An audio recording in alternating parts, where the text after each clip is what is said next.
Thanks for jumping on. Got head coach Ben Olsen here. Ben, just disappointing result on the road, but team clinched your playoff spot tonight for a second consecutive year, first time since 2013. Just your thoughts on the overall night. Uh, yeah, disappointed with not getting something out of the game first and foremost. An okay performance, not our best performance. Still, we I thought we worked extremely hard, and it was a good first 20 minutes.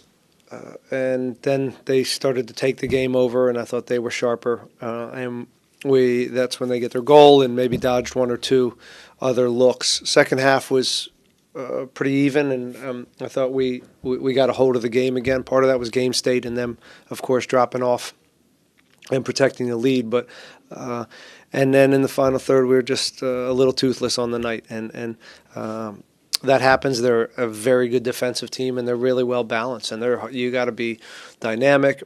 You got to be quick. You got to be sharp with your decisions in the final third to get past them. Again, one of the best defensive teams in the league, dealing with that with their final third. Defensively, crosses, they're a handful. I thought they played well, and just wasn't our night.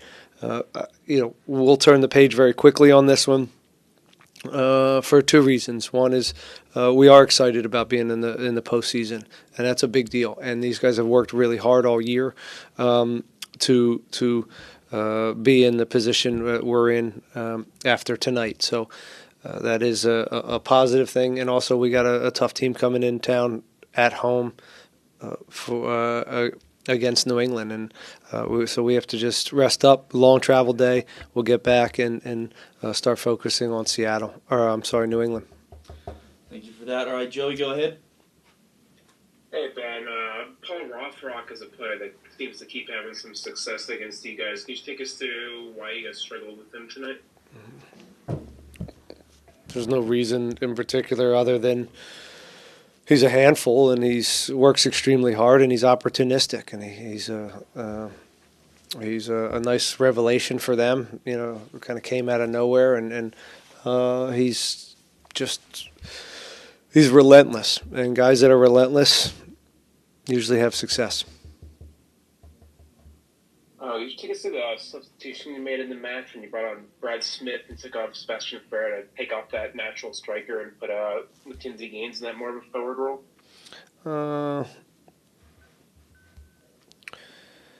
Sebastian put a pretty good shift in, and he was just getting tired.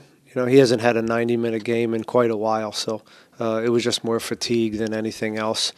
Mackenzie has played that position before and was hoping he could maybe run the channels, but it was really a temporary move. Gabe was always going to come in there to give us a little bit, but we just weren't getting a lot out of Ferreira in again, I think a lot of that was from fatigue. He worked really hard for us.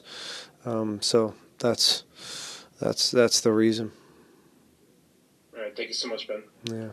Juan, go ahead. Hello, Ben.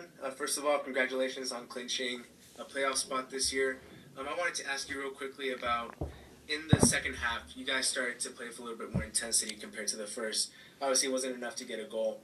And it seemed like by the end, some of the players were tired. Can you tell me how this result possibly changes your outlook on rotations coming into the next couple of games?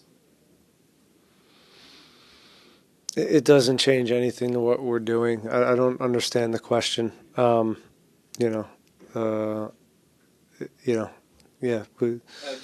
If I can clarify, I was just asking if you wanted to make some rotations in the next couple of games.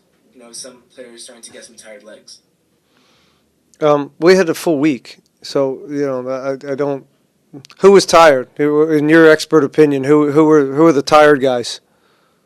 I see a couple of the midfielders, but Okay. and you're the coach, so Yeah. Again, it's a travel day. We'll see how we'll see how we get through it, and we'll pick a team for Wednesday. thank you, Coach.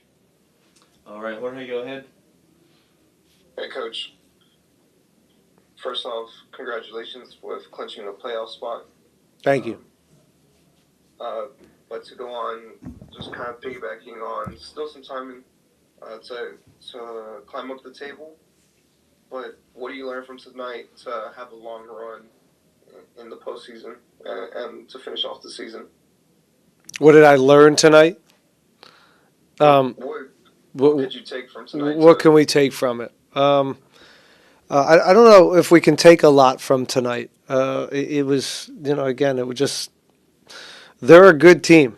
Seattle at home is a very, very tough place to come and get something. And we just, we just weren't the sharpest overall in the offensive side. Defensively, it was okay. I thought our press, we're missing a few guys, and I think when that happens, you're not as in sync with how you press, and I think at times that hurt us in that first half. We were a little. I thought we were a little light in some of the duels, and maybe that extra effort, which was a little disappointing. But I don't know. They're a very athletic team. And it's a hard team to come against here. You got to be at your best, and we weren't at our best. But I'm not too concerned with this game, guys. I know you guys want to. You guys are all such experts right now. I'm not too concerned with this one. I don't know if we're going to learn anything about our team here. I think it's just a matter of we came up against a good team in their house, and they were hard to break down, and they got their goal.